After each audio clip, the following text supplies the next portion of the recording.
শোন পদ্ম, কেউ আঘাত করলে কাঁদতে নেই, কারণ মানুষ আঘাত করে কাঁদানোর জন্য। যখন উদ্দেশ্য সফল হয়ে যায় তখন তারা শান্তি পায়। যে তোকে আঘাত করলে তাকে কেন তুই শাস্তি দিবি? শক্ত থাকবি, বুঝিয়ে দিবি তুই এত দুর্বল না, যাকে তাকে পাত্তা দিস না, বুঝলি? হাজার কষ্টেও কাঁদবি না। কান্না সাময়িক সময়ের জন্য মন হালকা করে, পুরোপুরি নয়। যে তোকে আঘাত করবে তাকে তুই তোর চালচলন দিয়ে ছিন্ন ভিন্ন করে দিবি। তখন তার মুখটা দেখে তোর শান্তিটা হবে, সেটা কান্নার পর আর হবে না। এই শাস্তি স্থায়ী নয়। হেমলতার কথা পদ্মজার উপর প্রভাব ফেলল না। সে করুণ স্বরে বলল, কিন্তু আব্বার ব্যবহার আমার সহ্য হয় না আম্মা। আমার সঙ্গে কেন এমন করে আব্বা? তাকে কখনো সামনাসামনি আব্বা ডাকার সুযোগ পেয়েছিস? পাসনি, তবু কেন আব্বা আব্বা করিস?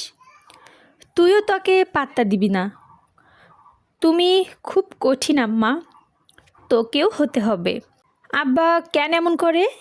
আম্মা, আমি কি আব্বার মেয়ে না? আব্বা কেন বারবার বলেন আমি তার মেয়ে না?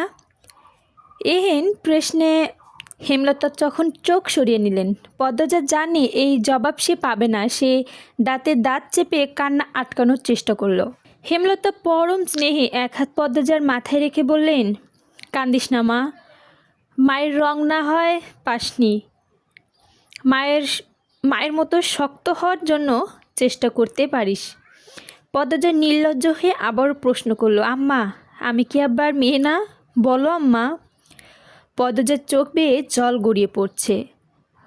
মায়া হচ্ছে হেমলতার, বুক ভারী হয়ে আসছে। তিনি আবেগ লুকিয়ে কণ্ঠ কঠিন করে চেষ্টা করলেন, মার খাবি পদ্ম। কতবার বলবো তুই আমার আর তোর আব্বার মেয়ে? কি নাম আমার আব্বার? কি শান্ত কণ্ঠ পদ্মজার। হেমলতার চামকালেন, তবে তা প্রকাশ করলেন না। মেয়ের সামনে তিনি কখনো দুর্বল হতে চান না।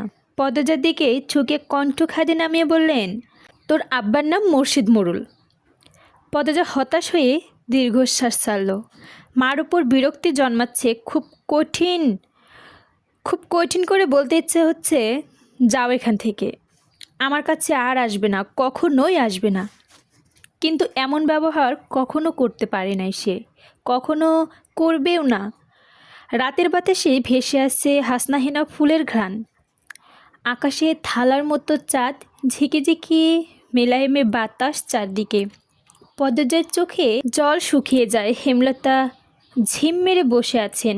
মায়ের পাশাপাশি বসে থেকেও যেন কত দূরে, নিজের মতো ভেবে যাচ্ছে এটা সেটা নিয়ে। হঠাৎ নিস্তব্ধ কাটিয়ে একটা অসহায় কণ্ঠ ভেসে আসলো। মায়েরা তাদের জীবনের গোপন গল্প সন্তানদেরকে বলতে পারে না পদ্মজা তাকালো। হেমলতা ছলছল চোখে তাকিয়ে আছেন। পদ্মজার বুকের ভেতরটা হু হু করে ওঠে। এই মানুষটাকে এত নরম রূপে মানায় না। মাকে আশ্বস্ত করে পদ্মজা বলল, আমি আর কখনো জানতে চাইব না আম্মা।